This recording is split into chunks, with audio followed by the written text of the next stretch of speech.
علیکم ورحمۃ اللہ وبرکاتہ۔ بسم اللہ الرحمن الرحیم۔ الحمد للہ رب العالمین، الصلاة والسلام علی سید الانبیاء والمرسلین، محمد وعلی آلہ وصحبہ اجمعین، اما بعد۔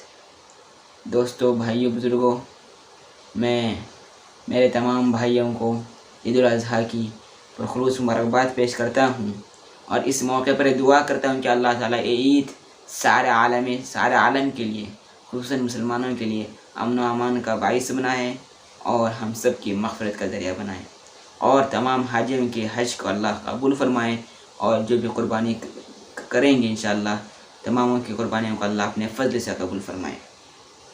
دوستو، یہ عید کے موقع پر میں آپ کو پھر ایک مرتبہ ایک بات دہرانا چاہتا ہوں کہ عید خوشیوں کا دن ہے، اور اسلام میں اپنے دائرے میں رہتے ہوئے، شرعی حدود کے اندر رہتے ہوئے ہمیں خوشیاں منانے کی بھرپور اجازت دیتا ہے۔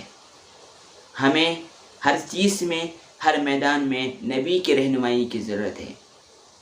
نبی نے جو ہمارے لیے حدیں مقرر کی ہے اور جو ہماری رہنمائی کی ہے، ہم اسی دائرے میں رہتے ہوئے اور اسی چیز سے رہنمائی حاصل کرتے ہوئے خوشیاں منائیں۔ اگر ہم اس دائرے سے اگر ہم باہر جانے کی کوشش کریں تو ہمارے لیے خسارہ ہے، ہمارے نقصان ہے۔ دراصل یہ مہینہ، یہ ایام ہمیں اس چیز کو یاد دلاتا ہے جس طرح سے حضرت ابراہیم علیہ السلام نے اللہ کے حکم کے آگے اپنی محبت کو، اپنی خواہشات کو، اپنے جذبات کو اور تمام چیزوں کو قربان کیا۔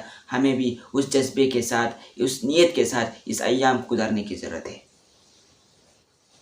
اور جس چیزوں کو نبی کریم صلی اللہ علیہ وسلم نے ہمیں بتایا ہے قربانی کے بارے میں، عید کے بارے میں، اس تمام چیزوں کو ہمیں فالو کرنے کی اور اسے اپنانے کی ضرورت ہے۔ یہ جو اس ملت ہے، اس ملت کو ملت ابراہیمی کے لقب سے نوازا گیا۔ یہ ملت ابراہیمی ہے، ملت ابیکم ابراہیم، قرآن میں اس کا تذکرہ کیا گیا، اور اس امت کے لیے نبی کریم حضرت ابراہیم علیہ السلام نے خصوصی دعا مانگی ہے۔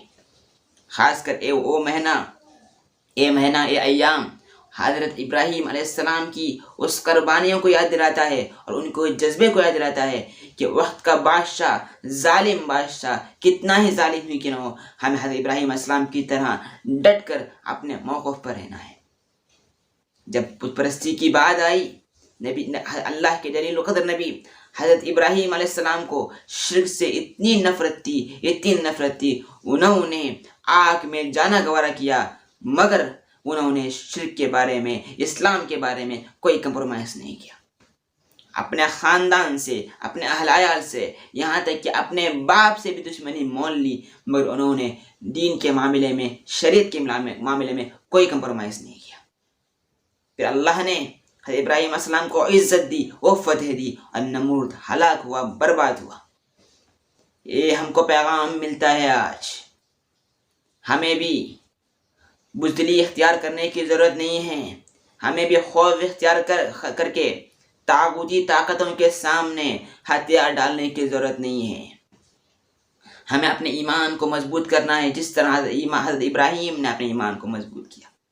ہمیں ہر طرح کی قربانی کے لیے تیار ہونا ہے، جس طرح حضرت ابراہیم علیہ السلام، وہ بچہ جو بہت منتوں کے بعد، دعاؤں کے بعد بڑے پیار سے حاصل ہوا تھا، اور اس عمر میں جب بچہ بولنا شروع کرتا ہے، چلنا شروع کرتا ہے، تب بچوں سے والدین کو زیادہ پیار ہوتا ہے، زیادہ انست ہوتی ہے، اور اس بچوں کو تھوڑی تکلیف پہنچتی ہے تو بہت دکھ ہوتا ہے والدین کو۔ مگر اس وقت جب اللہ کا حکم ہوا کہ آپ اپنے بیٹے کو ذبح کیجئے، اللہ کو قربانی مقصود نہیں تھی، اللہ کا امتحان مقصود تھا۔ جب حکم ہوا تو باپ بیٹے بھی راضی ہوئے اور خوشی سے کہا، اے والد محترم، جو حکم دیا ہے آپ کر دیجئے، میں اس پر راضی ہوں۔ کون کرتا ہے قربان اپنے بیٹے کو اللہ کی راہ میں؟ تو جیسا کہ میں نے بتایا، اللہ کا قربانی مقصود نہیں تھی، اللہ کا امتحان مقصود تھا۔ حضرت ابراہیم علیہ السلام اس امتحان میں کامیاب ہوتے ہیں، اللہ تعالیٰ جنت سے دمبا بیچتے ہیں، وہ اس کی جگہ پر ذبح ہوتا ہے۔ حضرت ابراہیم علیہ السلام کی مثال ہمارے لیے بہت واضح طور پر موجود ہے، خاص طور پر اس دور میں، ملک کی اس دور میں۔ شرک سے ہم کو بہت نفرت ہونی چاہیے۔ ہم جس نبی کی طرف، جس مبارک شخصیتوں کی طرف، نبی کریم صلی اللہ علیہ وسلم اور حضرت ابراہیم علیہ السلام کی طرف اپنی نسبت تو جوڑتے ہیں، کیا مگر ان کی صفات ہمارے اندر پائی جاتی ہے، شرک کی نفرت ہمارے اندر پائی جاتی ہے. ہم آج چھوٹی چھوٹی باتوں پر اختلاف کرتے ہیں اور کمپرومائز کرنے کے لیے تیار ہو جاتے ہیں. کیا ان انبیاء کرام نے، خاص کر ابراہیم علیہ السلام نے، کیا شرک پر کبھی کمپرومائز کیا؟ ایک بنجر زمین پر اللہ کے حکم پر چھوڑ کر چلے گئے اپنے اہل عیال کو، چھوٹے دودھ پیتے بچے کو. حضرت علیہ السلام جو ان کی بیوی تھی، انہوں نے روکا تو انہوں نے پیچھے مڑ کر نہیں دیکھا. تو آخری بار حضرت حجرہ نے یہ پوچھا کہ اللہ نے آپ کو حکم دیا ہے؟ تو جب معلوم ہو کہ اللہ نے حکم دیا ہے تو وہ بھی خوشی خوشی اللہ کے حکم کے آگے سرنڈر ہو گئی. کیسا مبارک خاندان! اور اللہ نے ان کو اتنی عزت دی حضرت ابراہیم علیہ السلام کی وجہ سے. حضرت ابراہیم علیہ السلام کے ذریعے پھر حضرت اسحاق پیدا ہوئے اور انہی کی وجہ سے پوری انبیاء انہی کی نسل میں پورے انبیاء پیدا ہوئے ہیں. اور حضرت اسماعیل علیہ السلام کی نسل میں حضرت نبی کریم صلی اللہ علیہ وسلم پیدا ہوئے. انہی کی وجہ سے پورے انبیاء آئے، نسل میں پورے انبیاء آئے. آج ہم کو یہ پیغام حاصل کرنے کی ضرورت ہے. ہم نڈر رہیں، اپنے اعمال کو مضبوط کریں، اپنے اعمال میں درستگی لائیں، اپنے میں چینجنگ لائیں اور کبھی کمپرومائز نہ کریں. اور اللہ کے راہ میں جو بھی ہم سے مطالبہ کیا جائے، ہم قربان کرنے کے تیار ہو جائیں. ہم قربان کرنے کے لیے تیار ہو جائیں. یہی ہم کو یہ چیز مطالبہ کرتی ہے. یہ ایام یہ چیز ہم سے مطالبہ کرتے ہیں. ہمیں ڈرنے کی ضرورت نہیں ہے، گھبرانے کی ضرورت نہیں ہے. اگر آپ اپنے آپ کو ابراہیم علیہ السلام کی ملت میں شامل کرواتے ہو اور نبی کا امتی مانتے ہو تو تمہیں واسطہ ہے خدا کا، تمہیں کسی چیز سے ڈرنے کی ضرورت نہیں ہے. اپنے ایمان کو مضبوط کرنے کی ضرورت ہے، اپنے اعمال میں درست لانے کی ضرورت ہے. یہ پیغام دنیا کو پہنچانے کی ضرورت ہے. شرک سے نفرت ہم کو حد درجہ ہونی چاہیے. یہی چیز ہم کو آج ہم سے مطالبہ کرتی ہے. اور خاص کر آخر میں مطالبہ کرتا ہوں عید کے موقع پر کہ نفرتوں کو ختم کیجئے. رشتہ داروں میں، دوست بھائیوں میں، پڑوسیوں میں نفرتوں کو ختم کیجئے، محبتوں کو بانٹیے. اگر اب آپ یہ چیز ختم نہیں کریں گے تو کوئی فائدہ نہیں اس عیدوں کا، تو کوئی فائدہ نہیں روزوں کا، تو کوئی فائدہ نہیں کسی عمل کا، کوئی فائدہ نہیں حج کرنے کا، کوئی فائدہ نہیں قربانیوں کا. کیا کریں گے دشمنیاں پال کر؟ آخر ایک دن آپ سب کو اس دنیا سے جانا ہے.